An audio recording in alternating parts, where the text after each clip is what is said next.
The most popular country in world. ప్రపంచంలోనే అత్యధిక ప్రాముఖ్యత కలిగినటువంటి దేశం ఏదైనా ఉంది మన వరల్డ్లో అంటే భారతదేశం. ఎందుకంటే జీడిపిలో అంటే ఎక్కువ గ్రోతింగ్ అవుతున్న వాటిల్లో చైనా, రష్యా తర్వాత నెక్స్ట్ ప్లేస్లో ఇండియా ఉంది. సంవత్సరాల్లో రాబోయే వరల్డ్ నెంబర్ 1 కాబోతుంది భారతదేశం అన్నది మనకు సర్వేలు చెప్తున్నాయి. ఇండియాలో ఉన్నటువంటి నైపుణ్యాలు ఎలా ఉన్నాయి, పిల్లల్లో విద్యాభివృద్ధి ఎలా ఉంది, పారిశ్రామికంగా అభివృద్ధి ఎలా జరుగుతుంది అంటే ప్రపంచంలో భారతదేశంలోనే ఎక్కువ శాతం యూత్ ఉంది. ఈరోజు జపాన్, మలేషియా, చైనా వీటిల్లో పూర్తిగా వృద్ధుల శాతం పెరిగిపోతుంది. అంటే ఓల్డ్ ఏజ్ వాళ్ళు ఎక్కువైపోతున్నారు. అక్కడ యువతరం తగ్గిపోయేలో ఎక్కువగా సాంకేతికంగా అభివృద్ధి చెందినటువంటి దేశాలు ఏవైనా ఉన్నాయంటే మనం ఈ మూడే చెప్తాం. బట్ అక్కడ ఎవరు యూత్ అన్నది లేకపోవడం వల్ల ఈరోజు అవి పడిపోయే ప్రమాదం ఉంది అని చెప్పి మనకి కొన్ని గణాంకాలు వివరిస్తున్నాయి. సో ఇవన్నీ మనం ఎందుకు చెప్పుకుంటాం ఇంట్రడక్షన్గా అంటే ఇండిపెండెన్స్ మనకు రాకముందు 1707 1907లో మొఘల్ చక్రవర్తులు మన దేశానికి వచ్చిన తర్వాత ఆ తర్వాత ఏదైతే 1857 1857లో సిపాయిల తిరుగుబాటు జరిగిందో అప్పటి నుంచి ఇప్పటిదాకా భారతదేశంలో అనేక మౌలిక మార్పులు, సామాజిక మార్పులు, విప్లవాత్మకమైనటువంటి విధానాలు చోటు చేసుకున్నాయి.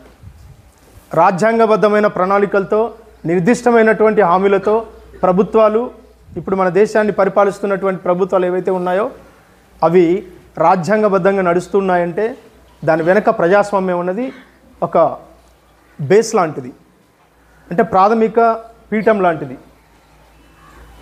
డెమోక్రసీ అన్నది చాలా బలమైనటువంటి పునాది అని అర్థం. సో ఈ ప్రజాస్వామ్యం బ్రిటిష్ వాళ్ళ గురించి ప్రసారం అని చెప్పుకుంటున్నాం, వెళ్తున్నాం.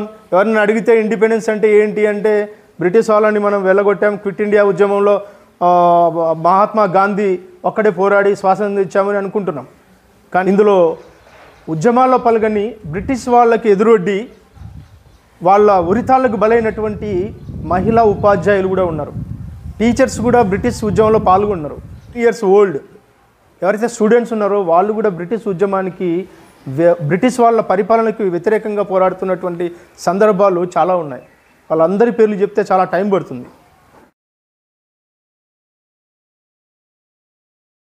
ఆ తర్వాత అవేర్నెస్ ప్రజల్లో పెంచి రాను ఉద్యమాలు, క్విట్ ఇండియా ఉద్యమం, సాల్ట్ రెవల్యూషన్, ఏవైతే మనం చెప్పుకుంటున్నామో జలియన్ వాలాబాగ్ వంటి ఎన్నో ఉద్యమాలు ఉన్నాయి. అందులో quit India, do or die చేయంటే సవనైనా చేస్తాం కానీ మేము అనుకునే చేస్తాం. సో మాకు కావాల్సింది ఇండిపెండెన్స్ కావాలి, మీరు ఇక్కడి నుంచి వెళ్ళాలి. ఈ ఇండిపెండెన్స్ వచ్చిన తర్వాత డెమోక్రసీలో ఏముంది? 79 years తర్వాత వచ్చిన స్వాతంత్రంలో మనం ఎంతవరకు డెవలప్ అయ్యాం, అంతకుముందు ఎలా ఉన్నాం?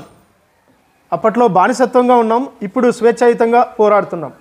బట్ అప్పుడు ఉన్న కమిట్మెంటు, ఇప్పుడున్నటువంటి నిరుత్సాహం, నిరాసక్తత, మనలో ఉన్న ఆత్మస్థైర్యాన్ని కోల్పోయి మనం ఏమీ సాధించలేకపోతున్నాం. ఇది వాస్తవం. అప్పుడు దేశం కోసం పోరాడినారు మీలాంటి విద్యార్థులు. ఈరోజు కాలక్షేపం కోసం జీవితాన్ని వెళ్ళదీస్తున్నారు విద్యార్థులు, యువత. సో అందుకని నేను ఒక టాపిక్ మనం ఏమిచ్చాం, 3 క్లాసులకి 3 డిఫరెంట్ టైప్ ఆఫ్ టాపిక్స్ ఇచ్చాం. అది ఒకటి ఇండిపెండెన్స్ ఎలా వచ్చింది, రెండవది యూత్ దేశానికి ఎలా ఉపయోగపడాలి, దేశాభివృద్ధిలో యూత్ ప్రధాన పాత్ర ఎలా పోషిస్తుంది అని ఒక 2-3 చాలా ఎక్సలెంట్గా రాశారు. ఎందుకంటే ఇండిపెండెన్స్ వచ్చిన తర్వాత మనం సెల్యూట్ చేయాల్సింది మొట్టమొదట అప్పట్లో జాతీయ నాయకులకు సెల్యూట్ చేయాలి. ఇప్పుడు మన సరిహద్దు ప్రాంతాల్లో పనిచేస్తున్నటువంటి సైనిక బలానికి సెల్యూట్ చేయాలి, వాళ్ళందరికీ వందనం చేయాలి. అలాగే అంతరిక్షంలో సైతం చంద్రయాన్ 3 లాంటి సాంకేతిక విప్లవాన్ని సృష్టించి శాస్త్రవేత్తలు ప్రపంచంలోనూ మాకు ఇస్రో కూడా ఉంది అని చెప్పి బలంగా ప్రపంచ దేశాలకి చెంపపెట్టులాగా మన ఇస్రో కూడా కృషి చేసినటువంటి సందర్భాలు మన దేశంలో ఉన్నాయి. సరే, ఎక్కడైనా అంతరిక్షంలో పరిశోధనలు జరపాలి అంటే కేవలం నాసా చెప్పేవాళ్ళు, అమెరికాలో ఉన్న నాసా. సో నెక్స్ట్ ఎక్కడ ఏమీ లేవు. రష్యా విచిత్రం ఏంటంటే భారతదేశానికి వెన్నెముక లాంటి రాష్ట్రం ఏదైనా ఉందంటే ఆంధ్రప్రదేశ్. చాలామందికి తెలియదు. సో అవన్నీ మనం తెలుసుకోవాలి. అదంతా స్టూడెంట్ ఏజ్ నుంచే తెలుసుకోవాలి. సరే, విద్యార్థి దశలో మనం తెలుసుకోవాల్సినవి ఏంటి? చాలా విషయాలు భారతదేశం గురించి, వాటి భౌతిక స్వరూపం గురించి, భారతదేశంలో ఉన్నటువంటి మేధా శక్తి గురించి, భారతదేశంలో పారిశ్రామిక అభివృద్ధి గురించి, భారతదేశంలో విద్యా వ్యవస్థ ఎలా ఉంది, భారతదేశంలో సాంస్కృతిక సాంప్రదాయాలు ఎలా ఉన్నాయి, భారతదేశంలో ప్రజల జీవన విధానం ఎలా ఉంది, లైఫ్ స్టైల్ ఎలా ఉంది, ఇవన్నీ తెలుసుకోవడానికి మనం స్టూడెంట్ నుంచే ప్రయత్నం చేయాలి. సో మనకేంటంటే ఇప్పుడు ఏదైతే సైనికులకు మనం వందనం చేయాలి ఇండిపెండెన్స్ రిపబ్లిక్ డేలో, అలాగా సైనిక బలగాలు మన కోసం ప్రాణత్యాగాన్ని అర్పించి చుట్టూ పరిసర ప్రాంతాల్లో మన దేశం చుట్టూ ఉండి మనం రక్షిస్తున్నారు ఇప్పుడు కూడా. అంటే అప్పుడు బ్రిటిష్ వాళ్ళతో మనం బాధపడ్డాం, బ్రిటిష్ వాళ్ళని భయపడి మనం బతికాం. సరే, మన వాళ్ళ కృషి వల్ల స్వతంత్రం వచ్చింది. ఇప్పటికి కూడా మన దేశం మీద ఎవడు దాడి చేస్తారో అని బిక్కుమిక్కున బ్రతుకుతున్నాం. అంటే ఇక్కడ మనం భయపడ్డంలా, కానీ మన చుట్టూ ఉన్న సరిహద్దు ప్రాంతాల్లో గ్రామాలు ఉన్నాయే. మనకు జరిగింది కదా ఏంటి, సింధూర్. అక్కడ ఉన్న కాశ్మీర్ పక్కనే ఉన్న చిన్న చిన్న గ్రామాలన్నీ భయంతో బతుకుతున్నాయి. అంటే ఈ సరిహద్దు ప్రాంతాల్లో ఒక సింధూర్ ఒకటే మనకి ఫోకస్ అయింది. చాలా ప్రాంతాల సరిహద్దులో ఇలాంటి గొడవలు ఉన్నాయి. అంటే పక్క దేశం వాడు మనకెక్కడ ఎగ్జాంపుల్స్ ఉన్నారు. సముద్రంలో కూడా కాపలా కాస్తుంటారు మన సైనికులు, వాళ్ళ సైనికులు. మన తీర ప్రాంతం ఎలాగైతే కాశ్మీర్ బార్డర్లో మనం చెప్పుకున్నామో, అక్కడ ఎట్లయితే భౌతికంగా సైనికులు అక్కడ మన దేశాన్ని కాపాడుతూ ఉంటారో, సముద్రంలో కూడా వాళ్ళనే నావికా దళం అంటాం, నావికా సైనిక దళం. అదేమో ఆర్మీ, రైట్. అలాగే స్పేస్లో కూడా ఉంటుంది వైమానిక దళం. అంటే పైన అంతరిక్షంలో విమానాలతో తిరుగుతూ మన దేశాన్ని రక్షించే వాళ్ళు ఉంటారు. సో అశ్వదళాలు, సైనిక దళాలు, వైమానిక దళాలు, నావికా దళాలు, ఇన్ని దళాలు మనం స్వేచ్ఛగా ఉండటానికి కృషి చేస్తున్నాయి. వాళ్ళ ప్రాణాలు ప్రాణంగా పెట్టి మనని రక్షిస్తున్నారు. సరే, ఇప్పుడు చెప్పినటువంటి ఒక చిన్న ఇండిపెండెన్స్లో, రిపబ్లిక్ డేలో మనం తెలుసుకోవాల్సిన విషయాలు, సరిహద్దు అంటే ఎంత ప్రాముఖ్యత ఉంటుంది. సరే, వాళ్ళందరికీ మనం సెల్యూట్ చేయాలి. శాస్త్రవేత్తలు కానీ, సైనికులకు, వైమానిక దళానికి, నావికా దళానికి. అంటే ఇప్పుడు డెమోక్రసీలో వాళ్ళు మనకు జాతీయ నాయకులు. డెమోక్రసీ రాకముందు ఎవరైతే మన మహాత్మా గాంధీ వీళ్ళ గురించి చెప్పుకుంటాం, వాళ్ళు ఇప్పుడు లేరు, భౌతికంగా లేరు, ఫిజికల్గా వాళ్ళు ఎవరు లేరు. సో వాళ్ళని స్మరించుకుంటాం. కానీ ఇప్పుడున్న వాళ్ళకి మనం సెల్యూట్ చేయాలి. గురించి తెలుసుకోవాల్సిన అవసరం విద్యార్థి దశ నుంచే ఉంది. సో విప్లవాత్మకమైన మార్పులు ఎప్పుడైతే వచ్చాయో, టెక్నాలజీ పెరిగిపోయింది కానీ దేశంలో ముందుకెళ్తుంది. అదే టెక్నాలజీ విద్యార్థిని భ్రష్టు పట్టిస్తుంది. ఇక్కడ కూర్చొని ప్రపంచ దేశాల్లో ఏం జరుగుతుంది అని నీ చేతుల్లో ఉన్న మొబైల్ ద్వారా నువ్వు తెలుసుకోవచ్చు. సరే, అదే మొబైల్ని తీసుకొని మన జీవితాన్ని మనమే నాశనం చేసుకోవచ్చు. సో సాంకేతిక ఎంత ఫాస్ట్గా వెళ్ళిపోతుందో, యువతరం విద్యార్థులు అంత తొందరగా కూడా తమ జీవితాలని నాశనం చేసుకుంటున్నారు. సో ఇందులో ఎగ్జాంపుల్గా కూడా ఒక విద్యార్థి ఎట్లా ముందుకు వెళ్తాము అన్న దాని మీద ఒక ఎగ్జాంపుల్, మనం నిన్నే ఒక టొబాకో తినడం వల్ల ఎలాంటి దుష్పరిణామాలు వస్తాయని ఆంధ్రప్రదేశ్ ప్రభుత్వం ఒక అంశాన్ని తీసుకొని రాష్ట్ర వ్యాప్తంగా అవేర్నెస్ ప్రోగ్రాం పెట్టింది. సరే, ఈ అవేర్నెస్ ప్రోగ్రాంలో చాలామంది స్కూల్ మేనేజ్మెంట్ కానీ, పిల్లలు కానీ, ఉపాధ్యాయులు కానీ ఎందుకు పార్టిసిపేట్, మనకేంటి అవసరం, దీంతో మనకేంటి అని చెప్పి అందరూ కామ్గా ఉండిపోతారు. గవర్నమెంట్ ఏదైతే పెడుతుందో దాన్ని మనం ఇంప్లిమెంట్ చేయం. సో వాళ్ళు మంచి కోసం పెడతారు. సరే, విద్యార్థుల్లో కూడా చాలామంది చెడు అలవాట్లకు లోనవుతున్నారు. గుట్కాలు, పొగాకు, ఏమంటారు కైనీలు, ఇలాంటి తినడం మొదలుపెట్టారు. చాలా చోట్ల డ్రగ్స్ కూడా సిటీస్లో, కార్పొరేట్ మెట్రోపాలిటన్ సిటీస్లో ఏవైతే ఉంటాయో స్కూళ్ళల్లో, కాలేజీల్లో డ్రగ్స్ కూడా పిల్లలు తింటున్నారు, మత్తు పదార్థాలు. సో ఈ డ్రగ్స్ని కూడా నియంత్రించడానికి ప్రభుత్వాలు చేయాల్సిన కృషిలో భాగంగా పాఠశాలలో విద్యార్థులకు అవసరమైనటువంటి అవేర్నెస్ని తీసుకురావడానికి వాళ్ళు ప్రయత్నం చేస్తున్నప్పుడు అక్కడ ఉన్న స్కూల్స్, కాలేజీలు, యూనివర్సిటీలు, ఉపాధ్యాయులు, విద్యార్థులు అందరూ సపోర్ట్ చేయాలి, గవర్నమెంట్కి ప్రోత్సహించాలి. కానీ ఎవరూ చేయం. ఏంటి, మనకు కావాల్సిన చదువు ఒకటి జ్ఞానం నేర్పిస్తుంది. కానీ చదువు మంచి గుణాలని, స్వభావాన్ని నేర్పించాలంటే చదువు వల్ల కాదది, మన స్వశక్తిగా దాన్ని నేర్చుకోవాలి. మనకున్న ఇంటర్నల్ ఎబిలిటీస్ ఏవైతే ఉంటాయో వాటి ద్వారానే మంచి అలవాట్లు వస్తాయి. మంచి మార్కులు వచ్చిన వాడికి చెడు అలవాట్లు ఉంటాయి. అందరికీ, కొందరికి చెడు అలవాట్లు ఉన్నవానికి మంచి చదువు వచ్చి ఉంటుంది. అంత మాత్రాన మనం మంచి స్టూడెంట్ అనలేం. సో ఇక్కడ చదువు అన్నది మంచి లక్షణాలని కూడా నేర్పించాలి. అందుకని గవర్నమెంట్ టొబాకో కంట్రోల్ ఈవెంట్ని పెట్టింది. అంటే ఇవన్నీ ఎందుకు చెప్తున్నానంటే, మన స్కూల్ తరపున మనకి రాష్ట్ర వ్యాప్తంగా జరిగినటువంటి ఒక టొబాకో కంట్రోల్ బోర్డులో ప్రశాంత్కి కూడా ఇప్పుడు బ్యాగ్ ఇచ్చారు మీరు.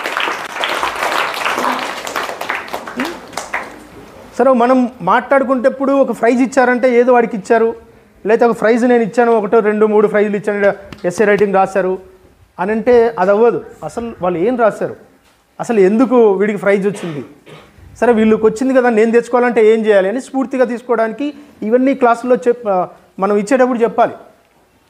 అది ఉపాధ్యాయుల వాళ్ళ బాధ్యత.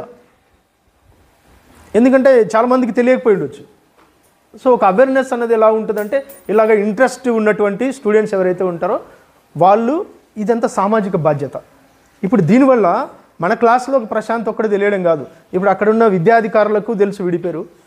తర్వాత అమరావతిలో ఉన్న సెక్రటరియట్లో విద్యాశాఖ ఏదైతే ఉందో అక్కడ స్కూల్ పేరు కూడా మెన్షన్ అయింది, అక్కడ ఎవరి దగ్గర ఉంది అది కదా.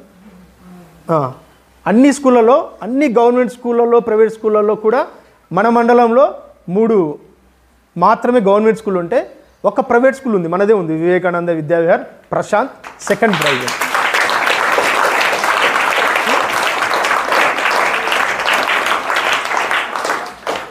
సో కాబట్టి ఎప్పుడైనా మన దగ్గర ఉన్న ప్రతిభని మనం గుర్తించలేం, మన దగ్గర టాలెంట్ ఉంటుంది మనం గుర్తించం, కానీ బయట పెట్టడానికి సిగ్గు, మొహమాటం, నలుగురు ఏమనుకుంటారో అని మనం మాట్లాడలేం.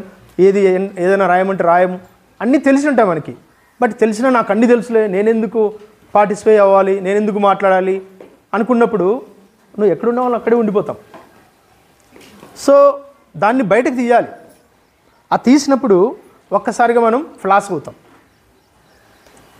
మనిషికి చదువు గుర్తింపునిస్తుంది, కానీ సమాజం అంతా ప్రకాశించేలా నువ్వు ఉండాలి అంటే దానికి అడిషనల్గా నీ యాటిట్యూడ్లో ఒక టాలెంట్ ఉండాలి. ఒక ఎడమ కన్ను ఉంటేనే మనకు సరిపోదు, కుడి కన్ను కూడా ఉండాలి, 2 కళ్ళు ఉండాలి. ఉంటే మనం సమాజాన్ని సమానంగా చూడవచ్చు. సో అంటే ఇలాంటివి మనకి చాలా ఉంటాయి. ఇప్పుడు ఇక్కడ ప్రాతకోట, అవుకు, లక్ష్మాపురం, వానాల, తుమ్మలూరు, పాండ్యం, వీటిల్లో పాములపాడు వివేకానంద హై స్కూల్ అని ఇక్కడ ఇచ్చారు. ఇక్కడ ఉంది అంటే మీకు కనపడదు, ఈ పెద్దగా ఇక్కడ ఇచ్చారు, మనకు అక్కడి నుంచి పంపించారు. సో మన స్కూల్కి ఒక క్రెడిబిలిటీ ఉంది, అది మీ అందరికి తెలియకపోయి ఉండొచ్చు చిన్నపిల్లలకి. సో దాన్ని పట్టుకుని మీరు నడవండి అని నేను ప్రతిసారి చెప్పడం. ప్రతిసారి నేను ఎందుకు చెప్తానంటే మనది మనం గుర్తించిన, మన ఇంట్లో ఉన్న వాళ్ళ ప్రతిభని, మన ఇంట్లో ఉన్న వాళ్ళ మంచితనాన్ని మనమే గుర్తించాం, ఇంకా బయటవాడు ఏం గుర్తిస్తాడు? అది బయటవాడికి తెలియాలంటే ఏం చేయాలి? మన ఇంట్లో ఉన్న మన సిస్టర్నో, మన బ్రదర్నో, వాళ్ళ దగ్గర టాలెంట్ ఉన్నో ఎంకరేజ్ చేయాలి. మన వాళ్ళు ఇంట్లో వాళ్ళు ఎంకరేజ్ చేస్తే బయట సమాజం కూడా మనల్ని గుర్తిస్తుంది. అసలు మనమే డిస్కరేజ్ చేస్తాం, నువ్వు ఏం చేసావులేరా, నువ్వు ఏం రాస్తావులే, ఏం మాట్లాడతావు, ఏం డ్యాన్స్ చేయలేవు, ఏం పాటలు పాడలేవు, ఏం నీకు మార్కులు రావు, ఏం రావు, ప్రతిదీ డిసప్పాయింట్, ప్రతిదీ నెగిటివ్ రోల్, ప్రతిదీ కూడా ఇంటర్నల్ నెగిటివ్ ఫీలింగ్స్ ఎవరైతే పెట్టుకుంటారో వాళ్ళందరూ ఏ స్థాయికి వెళ్ళినా, ఎంత పెద్ద వయసులో ఉన్నా అసలు సక్సెస్ కాలేరు. సో సక్సెస్ మంత్ర అంటే ఏంటి? నెంబర్ 1 ఎడ్యుకేషన్, నెంబర్ 2 నీ ఇంటర్నల్ ఎబిలిటీస్. ఆ సామర్థ్యాన్ని ఏమంటాం మనం? రకరకాల యాటిట్యూడ్ ఏవైతే ఉంటాయో అవి నువ్వు బయట పెట్టగలగాలి. సో ఇప్పుడు మనవాడు అదే చేశాడు, ఒక 200 మంది సిగ్నేచర్ చేయించాడు పోయి. అంటే అవగాహన కల్పించడానికి అవసరమైనటువంటి నేమ్స్ని తీసుకొని టొబాకో గురించి ఏం చేయాలి అన్న దాని మీద ఒక రిపోర్ట్ని వాళ్ళకి అందించడం వల్ల మనకి అది వచ్చింది. రైట్, అది వెరీ గుడ్, కంగ్రాచులేషన్స్. అది బ్యాగ్ కూడా నీ దగ్గర ఉంది, అది ఆ బ్యాగ్ మీద ప్రింట్ చేశాను. మీరందరూ అంటే వెనక ఉన్న వాళ్ళు చూడలేదేమో, అందుకని వాడు పిలిపించాను నేను. ఆ మెట్ల దగ్గర ఉన్నప్పుడు మీరు ఎవరు చూడలేదు, అందరూ ఇక్కడ అక్కడ ఉన్నందుకు. ఇండిపెండెన్స్ అంటే ఏంటి? స్వాతంత్రం. స్వాతంత్రం అంటే ఏంటి? స్వేచ్ఛ. స్వేచ్ఛ అంటే ఏంటి? మన ఇష్టంగా మనం బ్రతకడం. మన ఇష్టంగా మనం బ్రతుకుతున్నామంటే ఏంటి? మనకు నచ్చింది మనం చేయటం. మనకు నచ్చింది మనం చేస్తున్నాము అంటే మనకు అక్కడ అత్యధిక ప్రయోజనాలు రావాలి. సో అన్ని బెనిఫిట్స్ రావాలంటే మనం ఫ్రీగా జీవించాలి. సరే మనకు ప్రయోజనాలు రాలేదు అంటే మనం బానిస బ్రతుకులు బతుకుతున్నట్టు లెక్క. సో ఇండిపెండెన్స్ అన్నది ఇంపార్టెంట్గా చెప్తాను. ఇప్పుడు ఇక్కడ చూడండి, గవర్నమెంట్ ఆఫ్ ఆంధ్రప్రదేశ్లో పోయినా వీడు ఎంత పెద్ద చదువులు చదివినా నాకు 8th క్లాస్లో నాకు గవర్నమెంట్ ఒక బ్యాగ్ ఇచ్చింది. సరే ఈ బ్యాగ్ కాస్ట్ ఎంతైనా ఉండని, ఏదైనా సరే ఒక వస్తువుని విలువ వేయడానికి కాదు కావాల్సింది, దీంట్లో వాడిని ప్రతిభ దాగి ఉంది అని అర్థం. దానికి మనం కొలమానం వేయలేం, వాల్యూ కట్టలేం. సరే మనం 1000 రూపాయలు పెడితే కొనొచ్చు బ్యాగ్, కానీ ఆ బ్యాగ్ మీద ఇలాంటి రాజముద్ర ఉండదు. రాజముద్ర అంటే ఏంటి? ఒక ప్రభుత్వం ఇచ్చింది మనకు గిఫ్ట్ లాంటిదంటే ఎలాగా? చాలా ఇంపార్టెంట్ అచీవ్మెంట్ అది. So national health machine, choose life not tobacco అంటే ఇది గవర్నమెంట్ నుంచి వచ్చినటువంటి, మన ముఖ్యమంత్రి ప్రభుత్వం నుంచి ఇచ్చినటువంటి ఒక బ్యాగ్, రైట్? ప్రతిభకి ఒక తార్కాణం తీసుకో. సో ఇలాగ ప్రతి దాంట్లో మనం పాల్గొంటూ ఉండాలి, ఎక్కడ కూడా డిస్కరేజ్ అవ్వద్దు, ముందుకు వెళ్తూ ఉండాలి. ఎవరికైతే నేను చేయగలను అన్న వాళ్ళందరూ ముందుకు రావాలి, ఏ విషయంలో అయినా. కూర్చో. ఇంకోటి ఏంటంటే ఇట్లాంటి సమయాల్లోనే మన ప్రతిభను చాటుకునేందుకు అవకాశాలు ఉంటాయి. క్లాసుల్లో మనం ఓన్లీ చదువుకుంటూ వెళ్తాం. Independence day, teachers day, children's day, republic day లేదా స్పెషల్ అకేషన్స్ ఏమైనా పెట్టినప్పుడు నేను ముందు ఉండాలి అనేటట్టుగా ముందు పరిగెట్టేలా ఉండాలి స్టూడెంట్.